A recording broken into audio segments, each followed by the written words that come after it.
আসসালামু আলাইকুম। আগেই আমি বলে নিচ্ছি, আমার রান্নাঘর বালুর উপরে তৈরি করেছি, প্রচণ্ড বালু, তার উপরে ইট দিয়ে আমি রান্না করি।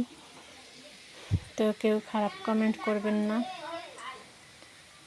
আজ আমি থোর আর মোচা রান্না করব, আর পাঙ্গাস মাছ ভেজে নিয়েছি, তার সাথে কপি ভেজে নিয়ে এসেছি।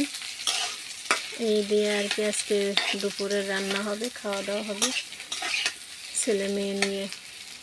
আর মধ্যবিত্ত পরিবার এবং চাকরিজীবী যারা আছেন তারা তো বোঝেন, মাসের প্রথম দিকেই বেতন হয় আমাদের 20 তারিখ যেতে না যেতে হাতে টাকা থাকে না, তারপরে দিনগুলো অনেক কষ্টে কাটাতে হয় আমাদের।